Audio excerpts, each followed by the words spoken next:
Hi guys, I'm Amy. Welcome back to my channel. Today I'm going to be chatting about the May pick of Europa for the Indie Press Project. This is a project that was started by Stephanie at Time to Read, and there's a bunch of us ladies that are each picking books from a specific independent publisher every month and reading some titles. So I managed to read one book from Europa this month, but I've previously read several other books published by them, and we'll chat about those briefly just to give a little bit more of a quote-unquote comprehensive view of the types of books that they publish, knowing full well that it is not at all comprehensive, and that was an overly generous use of the word. But if you're interested to hear about my experiences reading a Europa book this month and what they have been in the past, then go ahead and keep on watching. The first book that I ever read published by Europa is what I would consider to be like a flagship book for them, and that is My Brilliant Friend by Elena Ferrante. And this, of course, is translated from the Italian by Anne Goldstein. I'm sure most of you are familiar with this book. It is about two young girls growing up in a small town in Italy and their friendship, and how it's a very intense, not always what's the word that I want to use? A healthy friendship, and it's about them growing up and their education and so on and so forth. And I have to say, so many people absolutely love this book. I was not one of them, but this is one of those books that I think I should do another read of because I was really bogged down by this book. It's not fast-paced whatsoever, but I think it's just one that I didn't hate it when I read it, but I definitely didn't like it, and I might have a different opinion the second time around, but eventually we will find out if that's the case. But that was my first experience with Europa. The second book that I ever picked up from Europa was The Elegance of the Hedgehog by Muriel Barbary, and this is translated from the French by, if I could find the page, Allison Anderson. And in this story, we are following our main character. Well, we have several main characters. One of our main characters is Renee. She's a middle-aged woman. She's a concierge at this bougie French apartment building, and she is very, very good at hiding how intelligent she is. And she does this on purpose. She doesn't want anyone to know how smart she actually is. And then our other main character is 13-year-old Paloma. She lives in the apartment building and she just doesn't fit in with her family. She, as well as Renee, is doing her best to hide how intelligent she is because she doesn't want anybody to expect anything of her. And Paloma has decided that her life isn't worth living, and that when she turns 13, so maybe, yeah, she's 12, and that when she turns 13, she is going to end her life. So trigger warnings there, but this is the story about Renee and Paloma getting to know each other, as well as Renee getting to know Ozu, a Japanese man that recently moved into the apartment building that she works at, and how their friendship blossoms and he really brings Renee out of her shell. She finds a kindred spirit in this man. And this book was so interesting to read. I think first and foremost, what I need to say about this book is this vocabulary is intense. I was constantly, and I mean constantly, looking up words. There were so many words that I had no idea even existed reading this book. So this was not a book that I could fly through by any means. But overall, I would say I really, really did enjoy it. Although the ending is a gut punch unlike I have ever received from any book ever. And there's a lot of emotion and feeling in this book. Again, this is what I would call a quote-unquote quiet book. It's not action-packed. It's very introspective and thoughtful. And just a note as well is that Paloma sections you're reading her journal or her diary entries. But that was the second book I ever picked up from this publisher.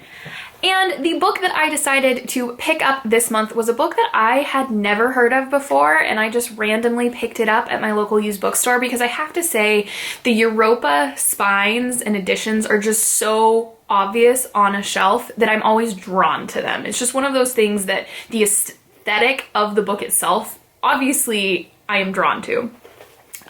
So the book that I ended up reading yesterday in one sitting, because I waited till the last minute to do this, of course, was The Thoughts and Happenings of Wilfred Price, Purveyor of Superior Funerals by Wendy Jones. And if that's not a mouthful of a title, I don't know what is. But in this book, we are following a mid to late 20s man named Wilfred Price, and he has been running this successful funeral business. He also makes the caskets. His father just so happens to be the grave digger in their Welsh town.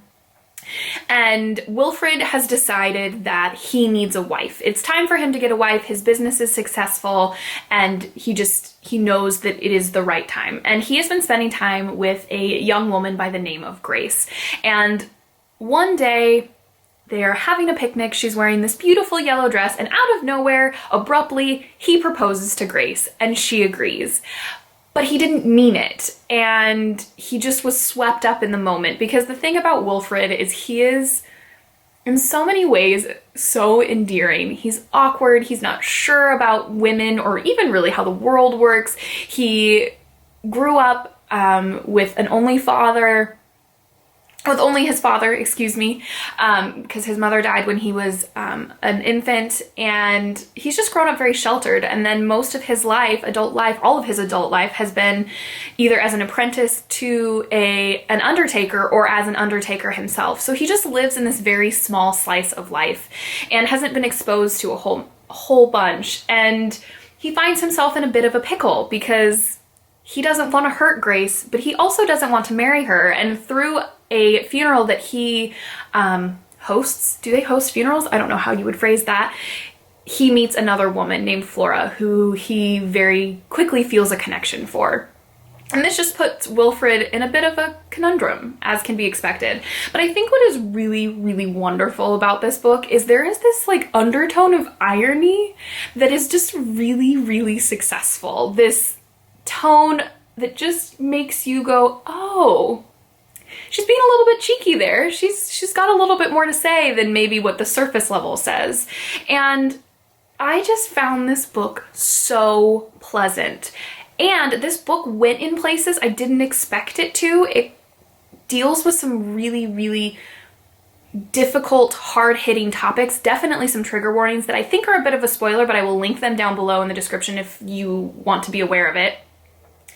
And it just created for this absolutely wonderful reading experience. And I was expecting nothing from this book, and I think I genuinely loved it. And I hate to say the word love lightly because we read so many books and you can't love everything, but I just was so swept away by Wilfred and his emotions and how he comes into himself and learns about himself and the world and how he wants to navigate in it. And this book is also about choices, because Grace is also a point of view character, and you quickly find out there's not many choices left for her, and she feels very constricted by her role as a woman in the 1920s. And this book just caught me off guard, but in the best possible way. I read it so quickly. It's like 230 pages. I basically read it in a single sitting, partially because I had to, but I was overjoyed to do so. I didn't find it a chore to read this book. I just found Jones's writing so wonderful. And you know, obviously this book is about death and grief. There's a lot of that in this book, and for obvious reasons. He's an undertaker, but the approach that she takes to that is so interesting, and the balance that Wilfred tries to find in life between life and death.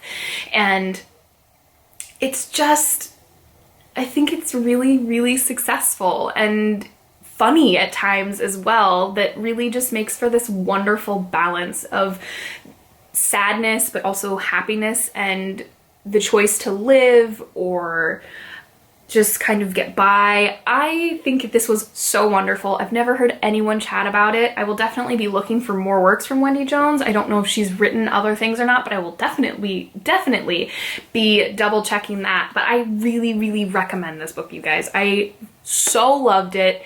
It was so just pleasant and wonderful. Let me say that word again. It was really, really great. And I think a lot of people would really enjoy this book because as light as it is, it doesn't shy away from difficult things. And I just appreciated it so much. All right, guys, there you go. There are 3 books that I have read from Europa. Obviously, it's pretty good. I have mostly enjoyed my experience reading Europa, and I love that they do publish so much translated fiction. I love to read from around the world as much as I can. But if any of these I would recommend, it's definitely The Thoughts and Happenings of Wilfred Price, Purveyor of Superior Funerals. What a great title. Like, and it just gets better from there. So let me know what you guys have read from Europa, and if you have any recommendations for me. Like I said, I really enjoy their books, obviously, and I'm drawn to them. And yeah, just share your thoughts and experiences with them, whether it was good, bad, or just kind of whatever, you know. I love to hear all of the thoughts and all of the opinions. Next month we will be picking up books from Grey Wolf Press. I have several on my shelves and purchased a new one in a recent haul. I can link that for you guys if you haven't seen it. But thank you so much for watching, you guys. I really appreciate it. And if you like this video, go ahead and give it a like. And if you loved it, please subscribe, and we will see you in my next video. Happy reading!